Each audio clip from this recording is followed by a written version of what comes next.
बिस्मिल्लाहिर्रहमानिर्रहीम अस्सलाम वालेकुम। Construction guide by Asim Minhas में खुश आमदेद। आज की इस वीडियो के अंदर मैं आपको बताऊंगा कि जब खुदाइयाँ मुकम्मल हो जाएं तो किस तरीके से अपने घर की DPC शुरू करेंगे और किस तरीके से उसका इख्तिताम करेंगे। और इसके अलावा आपको स्लाइड्स के ज़रिए मैं ये भी बताऊंगा कि DPC जो आप मकान बना रहे होते हैं तो उसकी जो DPC है वो अंदर से कैसे शुरू होती है, उसकी शक्ल क्या होती है, और इसके अलावा जो सेंटर की दीवारें हैं वो DPC किस तरीके से आप बनवाएंगे, और इसके अलावा जो आपकी साइड की दीवारें हैं वो आप किस तरीके से बनवाएंगे। क्योंकि साइडों पर आप फ्रंट पर तो आपकी स्ट्रीट आ गई है, जबकि बाकी 3 साइडों पर आपके जो हमसाए हैं उनके प्लाट होंगे या उनके मकानात होंगे। तो जो लोग तो मकान बना चुके हैं उसके साथ सीधे सीधे आप रद्दे ले आएंगे, लेकिन जहां पर आपका दाएं बाएं या बैक साइड पर प्लाट है तो उस जगह से आपने DPC को कैसे उठाना है। यहाँ पर कई लोग कुछ ना कुछ छोटी मोटी गलती कर देते हैं, जिसका जब दोबारा उनके हमसाए में मकान बनना शुरू होता है तो फिर उनको इसके नुकसानात सामने नज़र आना शुरू होते हैं। जब वो खुदाइयाँ शुरू करते हैं तो फिर आपका घर डैमेज होने का ख़तरा होता है, क्योंकि अगर आपने बुनियाद के अंदर सरिया डाला हुआ है और उन्होंने खुदाई करनी है तो यकीनन वो अपना जो एक्सीवेशन है वो लगाएंगे, तो उससे वो एक्सीवेटर सरिये को भी डैमेज करेगा, सरिये को हिट करेगा। इसलिए इस वीडियो के अंदर मैंने तफसील से बताया है कि किस तरीके से आपने अपने मकान की जो बुनियाद है उसको साइडों से और सेंटर से कैसे उठाना है। और इस वीडियो में आप आसानी देख सकते हैं कि जो आपकी मकान की बुनियाद है उसकी जो ज़ेरे ज़मीन शक्ल है वो कैसी होगी। वीडियो की तरफ जाने से पहले आपसे गुजारिश है कि अगर आपने अभी तक इस चैनल को सब्सक्राइब नहीं किया तो बराए करम इसे सब्सक्राइब कर दीजिए, और अगर वीडियो अच्छी लगे तो बराए करम इसे लाइक और शेयर ज़रूर कर दीजिएगा। वीडियो के इब्तिदा में आपको ये बता दूं कि जब आप अपने मकान की खुदाइयाँ करवाते हैं तो जो आपकी दीवारें 9 इंच की होती हैं, वो जो बुनियाद है आपकी वो कदरे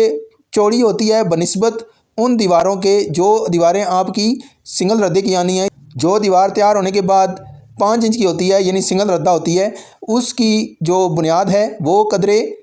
छोटी होगी, कदरे कम चौड़ी होगी बनिस्बत 9 इंच की दीवार के, क्योंकि 9 इंच की जो दीवारें हैं वो मेन लोड बर्दाश्त करने वाली दीवारें होती हैं। जबकि जो सिंगल रद्दे वाली दीवार है, मिसाल के तौर पर आपके वाशरूम की जो दीवारें हैं वो सिंगल रद्दा होंगी, उसके अलावा स्टोर है अगर कोई बना हुआ उसकी दीवारें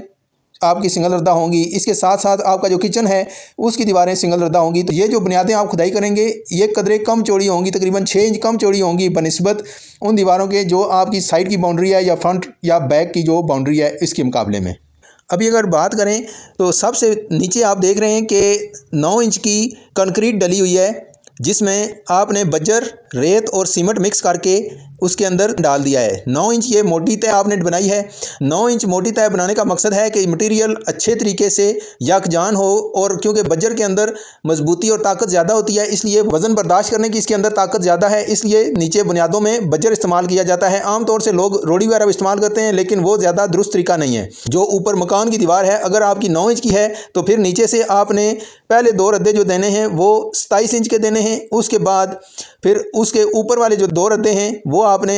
22.5 इंच के देने हैं, उसके बाद उससे ऊपर आपने 18 इंच के देने हैं, उसके बाद आपने उससे ऊपर 13 इंच के रद्दे देने हैं, और फिर आपने जितनी भी चुनाई बाकी बची हुई हो वो 9 इंच की शुरू कर देनी है। और जहां पर आपने अपना एंड करना है उससे जो तैयार DPC आपको जितनी चाहिए उससे 3 इंच कम आपने अपनी चुनाइयाँ ख़त्म कर देनी हैं, और इसके बाद फिर 3 इंच की आपने DPC की लेयर बना देनी है, जो कि आपका 1:4 का माल होगा और उसमें रेत, बजरी और सीमेंट मिक्स हुआ होगा। बाज़ लोग अपने मकान में DPC की जगह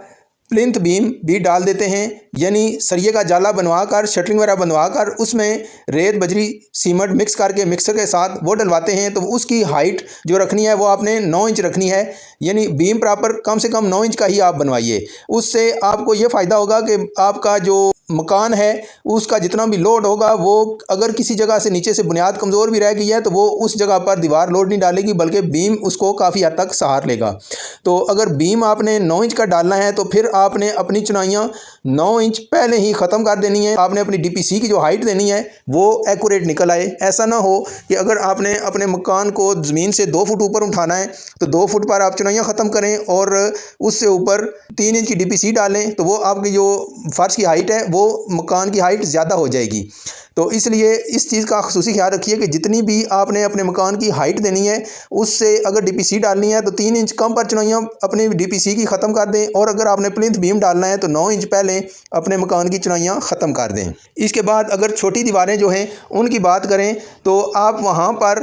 पहला जो रद्दा है वो 27 के बजाय आप 22.5 का देंगे, यानी 2 रद्दे आप 22.5 के देने के बाद फिर 2 रद्दे आप 18 के, फिर 2 13 के, और फिर इसी तरह इससे ऊपर 9 इंच की चुनाइयाँ आप शुरू कर देंगे। इस सिंगल रद्दे में भी चुनाई आप जो एंड वाली होगी 13 के बाद वो 9 इंच की ही लेकर जाएंगे, और जब 9 इंच की चुनाई आपकी एंड हो जाएगी तो उससे ऊपर अगर आपने सिंगल रद्दा दीवार देनी है तो वो DPC से ऊपर आप सिंगल रद्दा शुरू करेंगे। नीचे से तमाम जो दीवारें हैं आपकी वो जो DPC है वो 9 इंच पर ही क्लोज़ होगी। स्लाइड में जो सामने आपको DPC की शक्ल नज़र आ रही है, ये बुनियादी तौर पर आपके घर के अंदर की जो सेंटर की दीवारें हैं ये उनकी DPC की शक्ल है। अभी उस DPC की बात करते हैं। मिसाल के तौर पर दाएं या बाएं जो आपके हमसाये का प्लाट है उस साइड से आपने अपनी DPC की शक्ल कैसी बनानी है ताकि जब भी आपका हमसाया मकान बनाए तो उसको किसी किस्म का प्रॉब्लम ना हो। एक और दूसरा, वो प्रॉब्लम सिर्फ उसका नहीं होगा बल्कि आप भी उसके प्रॉब्लम के साथ साथ उसके प्रॉब्लम में हिस्सेदार बन जाएंगे, क्योंकि जब भी वो शावल लेकर आएगा तो वो अपनी साइड पर जितनी भी ईंटें होंगी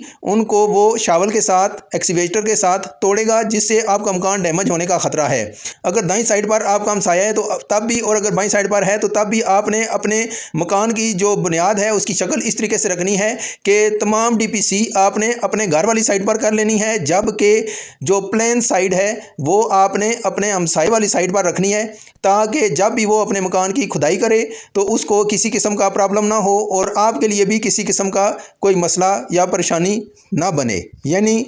जब आपने राफ्ट वगैरह डाल दी तो जो 27 इंच का रद्दा होगा वो सारे का सारा आपने अपने घर वाली साइड पर करना है।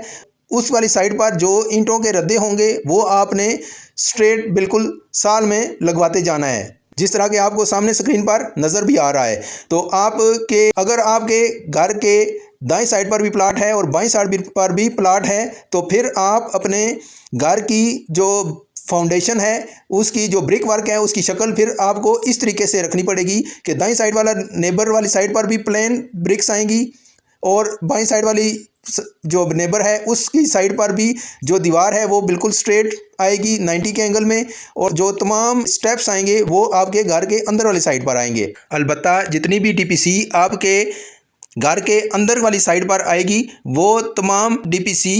दोनों साइडों पर यकसा फैलेगी और आपकी जो दीवार है 9 इंच की वो बिल्कुल सेंटर से ऊपर उभर कर सामने नज़र आएगी। जिस तरह के इस स्लाइड पर आपको नज़र आ रहा है कि अगर आपके घर के दाएं और बाएं दोनों साइडों पर प्लॉट्स पड़े हुए हैं तो फिर आपने दाएं और बाएं साइड की जो DPC है वो इस तरीके से तैयार करवानी है, और जो सेंटर वाली है, सेंटर की दीवारें हैं, वो आपने जो सेंटर में आपको DPC बनी हुई नज़र आ रही है इस तरीके से आप अपने घर की DPC बनाएंगे तो फिर इंशाल्लाह आपके घर की DPC एक परफेक्ट DPC बनेगी, और इससे ना ही आपको किसी किस्म की कोई परेशानी होगी और ना ही आपके हमसाये को किसी किस्म की कोई परेशानी होगी। आपकी परेशानी सबसे ज़्यादा ये बनेगी वो एक्सीवेटर लाएगा तो फिर उससे आपके घर की बुनियाद के हिलने का खतरा है और तोड़ फोड़ होने का खतरा है, जिससे आपका मकान गिर भी सकता है और उसमें क्रैक्स भी आ सकते हैं। इसलिए जब भी आप DPC घर की बनवाएं तो इसी तरीके से बनवाएं ताकि आपके लिए या आपके हमसाये के लिए किसी किस्म की कोई परेशानी ना बने। ये थी अब तक की वीडियो। उम्मीद करता हूँ कि आपको ये वीडियो अच्छी लगी होगी। अगर ये वीडियो मालूमाती लगी है तो बराए करम इसे लाइक और शेयर कर दीजिए, और अगर चैनल पर नए हैं तो बराए करम चैनल को सब्सक्राइब कर दीजिए।